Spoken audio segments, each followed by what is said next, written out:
Hello friends, welcome to my YouTube channel Lakshya Rajasthan. दोस्तों, हम सिंधु घाटी सभ्यता पढ़ रहे थे। सिंधु घाटी सभ्यता के मैंने 2 वीडियो पहले अपलोड कर दिए हैं और इस वीडियो को जोड़ने के बाद सिंधु घाटी सभ्यता का जो टॉपिक है ये बिल्कुल कंप्लीट पूरा हो जाएगा और आपका कोई भी क्वेश्चन है वो इन 3 वीडियो के अलावा बाकी नहीं रहेगा। आपको जो बुक में जितना मैटर आप कलेक्ट करेंगे, कहीं और से कलेक्ट करेंगे, वो सारे जो क्वेश्चंस हैं वो मैंने इसमें ऐड किए हैं। तो मुझे आशा है कि जो पिछले जितने वीडियोस हैं वो आपको अच्छे लगे होंगे। कमेंट्स भी आ रहे हैं, बहुत अच्छा लगता है और मैं कोशिश कर रहा हूँ दोस्तों के वीडियो और अच्छे से अच्छे बनाए जाएं। और इसी क्रम में आज शुरू करते हैं दोस्तों तीसरा और अंतिम वीडियो सिंधु सभ्यता का। दोस्तों, सिंधु सभ्यता का हम शहरों के बारे में पढ़ रहे थे, विभिन्न स्थलों के बारे में। उससे पहले मैं थोड़ा सा एक बार छोटी सी चर्चा कर लेता हूँ हड़प्पा, चंदूहड़ो और लोथल पर। ये 3 बार आ चुके हैं अलग अलग प्रकरण, इसलिए मैंने सोचा इनको एक जगह कर दिया जाए। तो दोस्तों, हड़प्पा से आपको याद होगा एक गाड़ी में एक पुरुष और स्त्री की मूर्ति है वो जा रही थी। उनके पास में एक मोहर थी, उस मोहर पे गिद्ध और सांप का चित्र था, जो पकड़े हुए सांप को। तो वो कहाँ था दोस्तों? हड़प्पा में। और जो चंदू है वो दोस्तों मज़े से मैके में रह रहा था। और आपको याद हो तो वो कुत्ते मतलब कुत्ते और बिल्ली के पीछे भाग रहा था, मतलब बिल्ली और कुत्ते के भागने के साक्ष्य हैं ईंट के ऊपर। वो कहाँ से मिले हैं दोस्तों? चंदूहड़ो से। इसके अलावा फिर मैंने एक और कहानी आपको बताई थी लोथल की। वो जो लोथ थे आटे के, वो उठा के कौवा ले गया और लोमड़ी उसके पीछे थी। तो ये जो कहानी है दोस्तों, ये कहाँ मिलती है? लोथल से। और ये पंचतंत्र के जैसी कहानी है। तो यहाँ ये तीनों मैंने क्लियर कर दिए हैं। अब आपको बिल्कुल भी इसमें कंफ्यूजन नहीं होना चाहिए अगर ये परीक्षा में आता है। तो दोस्तों, अब हम पढ़ते हैं रोपड़। देखिए, रोपड़ जो है ये पंजाब में सतलज नदी किनारे है और इसका उत्खनन किया था दोस्तों यज्ञदत्त शर्मा ने 1953 में।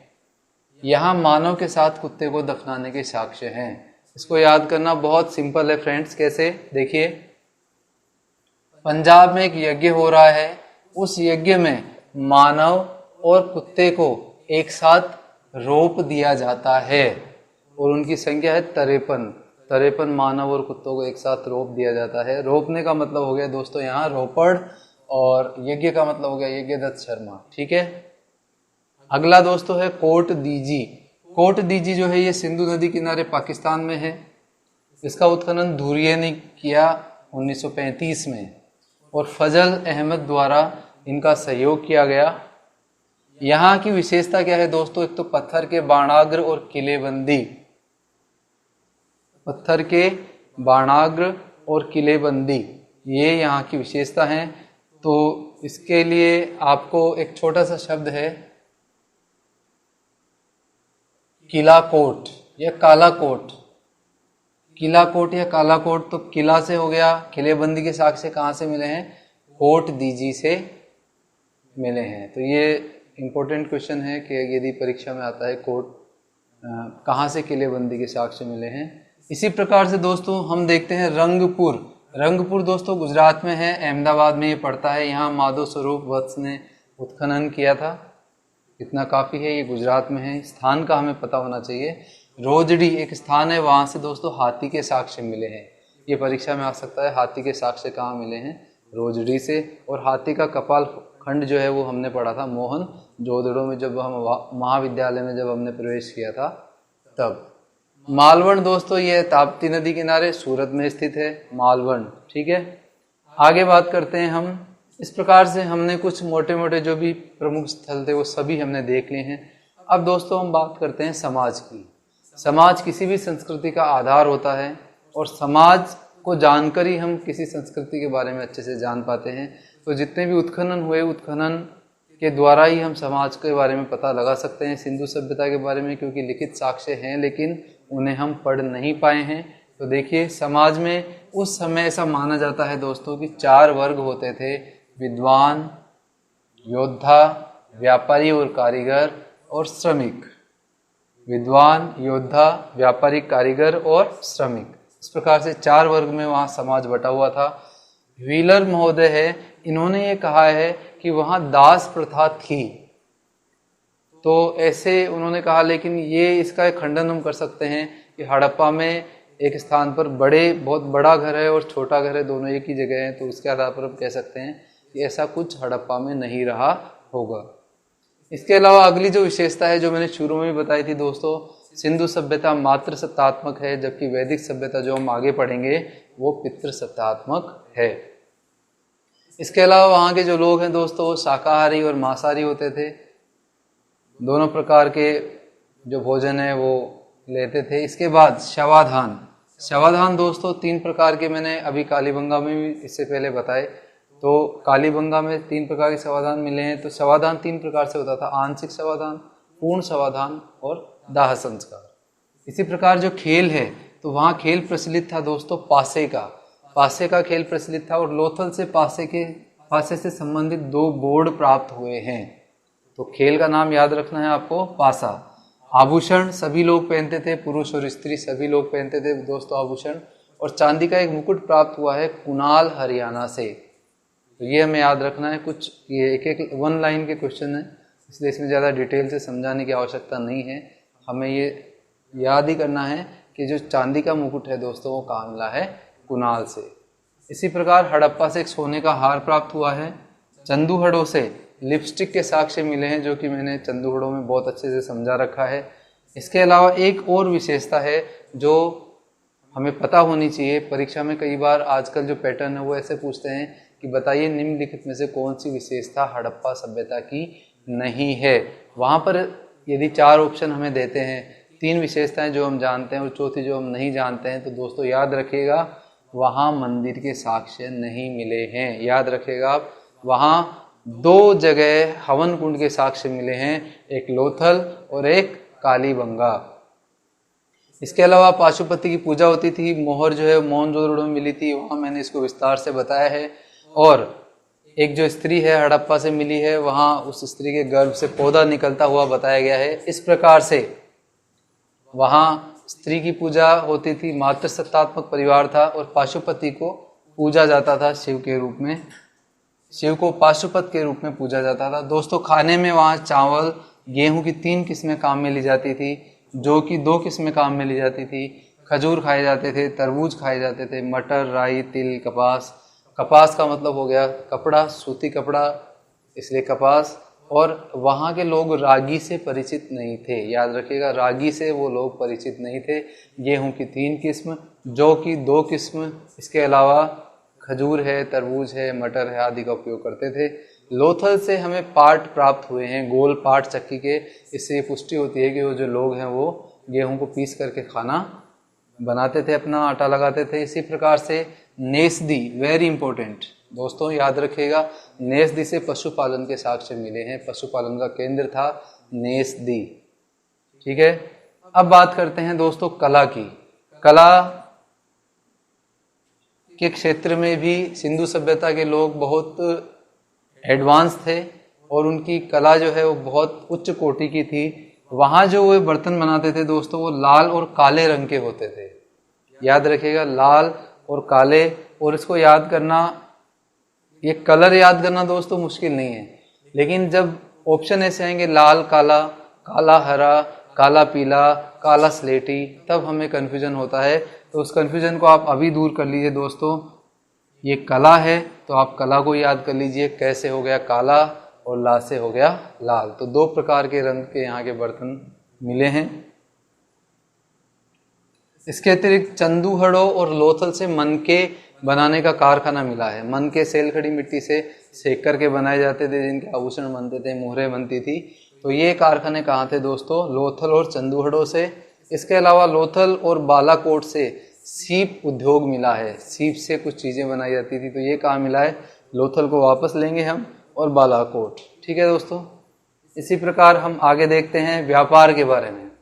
तो दोस्तों जैसे मैंने पहले बताया आपको कि सिंधु सभ्यता के जो लोग हैं इनका व्यापार मिस्र सभ्यता और मेसोपोटामिया सभ्यता दोनों से होता था। अगर हम कंपैरिजन करें तो मेसोपोटामिया सभ्यता से व्यापार अपेक्षाकृत ज़्यादा होता था बजाय मिस्र सभ्यता के, और जल और थल दोनों मार्ग से व्यापार होता था। तो दोनों मार्ग से व्यापार होता था। सुमेर और मिस्र सभ्यता से व्यापार होता था। सोना जो है वो मैसूर से मंगाया जाता था। आज भी कर्नाटक में सोने की खाने हैं, तो इसलिए जो सोना है वो मैसूर से। तांबा जो है वो बलूचिस्तान और राजस्थान से, आज भी राजस्थान के खेतड़ी में तांबे की खाने हैं, तांबा मिलता है। सीसा जो है वो अजमेर से मंगाया जाता था। तो इस प्रकार से चांदी जो है वो आर्मेनिया और ईरान, चांदी ई की मात्रा है तो ईरान, तो आर्मेनिया और ईरान से चांदी का आयात होता था। हाथी दांत लोथल से एक्सपोर्ट किए जाते थे हम कह सकते हैं। और सेतुहोई ये नाम एक शहर का है जो पूर्वी दक्षिणी पूर्वी अफगानिस्तान में मिला है दोस्तों ये शहर। और यहाँ बिल्कुल हूबहू सिंधु सभ्यता जैसी बसावट है। तो ऐसा माना जाता है कि सिंधु वासियों ने ही इस शहर का निर्माण किया था। नाम याद रखना है दोस्तों आपको, सेतुहोई, सेतुहोई, ठीक है। ये अफगानिस्तान में है। इसके अलावा एक और बात बहुत इंपॉर्टेंट है, मेसोपोटामिया सभ्यता में कई युग चलते थे। तो उस युग में एक युग का नाम है, एक कालखंड का नाम है सारगोन युग। तो वहाँ के जो शासक है वो इस नाम से संबोधित किए जाते थे। तो सारगोन युग में सर्वाधिक व्यापार होता था। याद रखिएगा दोस्तों, जब सारगोन युग चल रहा था मेसोपोटामिया में, उस समय हड़प्पा वासियों का व्यापार सर्वाधिक था। ठीक है दोस्तों, सारगोन युग। इसके बाद बात करते हैं मोर की। जी हाँ दोस्तों, हमारा राष्ट्रीय पक्षी जिसका निर्यात केवल भारतीय लोग, भारत का नाम नहीं लेके मैं कहूँगा सिंधु सभ्यता के लोग जो है वो मोर का निर्यात करते थे। यह एकमात्र ऐसी सभ्यता थी जो मोर का निर्यात करती थी। तो दोस्तों इसके बाद कुछ यहाँ मैंने शब्द लिखे हैं, आपको अच्छे से समझने हैं। पहला है उर, दिलमुन, मगन और मेलुहा। तो दोस्तों जो उर है ये जैसे कि मैंने बताया मेसोपोटामिया सभ्यता का प्रवेश द्वार कहलाता था। याद रखिएगा, मेसोपोटामिया जो सभ्यता है वहाँ पर व्यापार करने के लिए एक तरीके से ये जो बंदरगाह है या जो स्थान है यह प्रवेश द्वार कहलाता था। ठीक है। मेलुहा जो शब्द है इसका साम्य किया गया है सिंधु से, यानी सिंधु को क्या कहा जाता था, मेलुहा। और इन दोनों स्थलों के मध्य जो व्यापारिक केंद्र होते थे, बिचौलिए का जो कार्य करते थे, वो थे दिलमुन और मगन। याद रखिएगा दोस्तों, दिलमुन और मगन।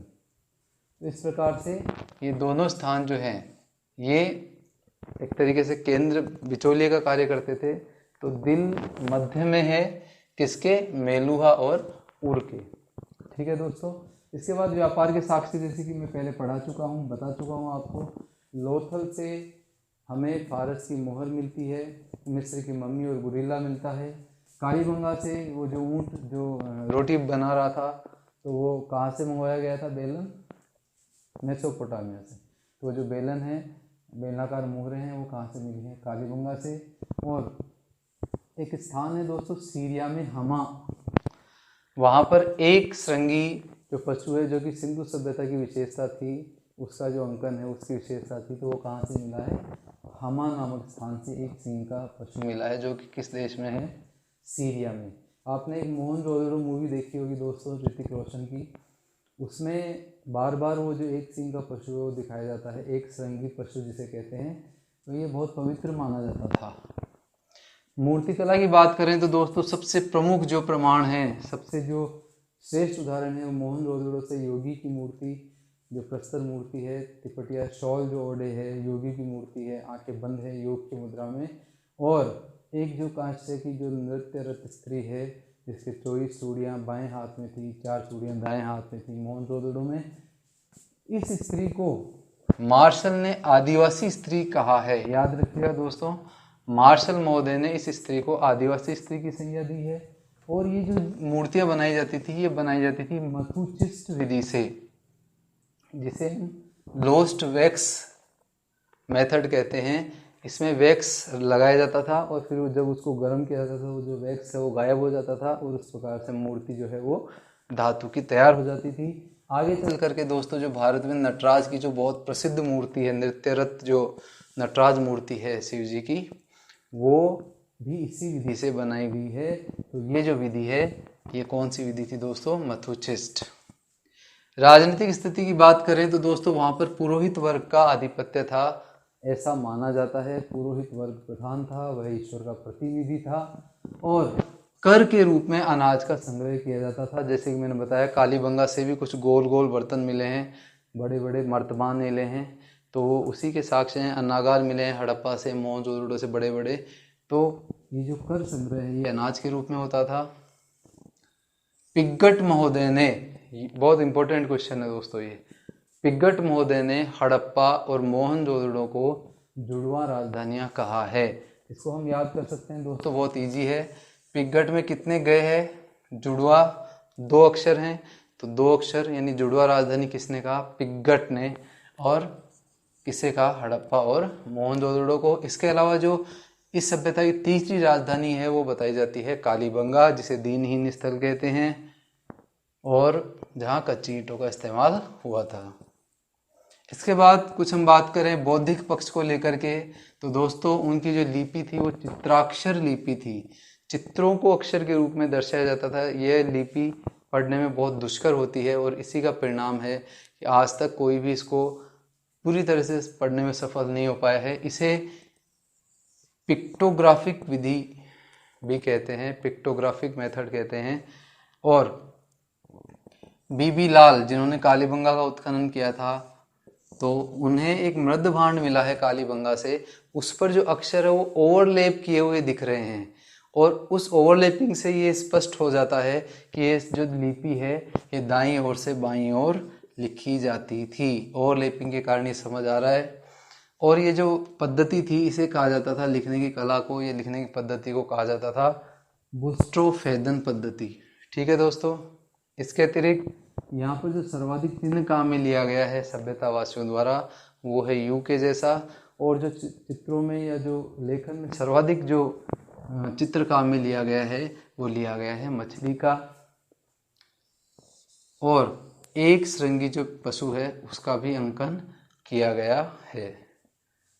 इस प्रकार से दोस्तों हम देखते हैं मूर्तिकला, राजनीतिक स्थितियाँ क्या थी, बौद्धिक स्थिति क्या थी, सामाजिक स्थिति क्या थी, पर अचानक से ऐसा क्या हुआ कि ये सभ्यता बिल्कुल पतन को चली गई और इसके स्थान पर शहरी सभ्यता के स्थान पर ग्रामीण संस्कृति का आना पड़ा, उसका प्रादुर्भाव हुआ, वैदिक सभ्यता आई। तो इसमें बहुत सारे कारण बताए जाते हैं और अलग अलग विद्वानों ने अलग अलग कारण दिए हैं, उन पर हम थोड़ा सा प्रकाश डालते हैं।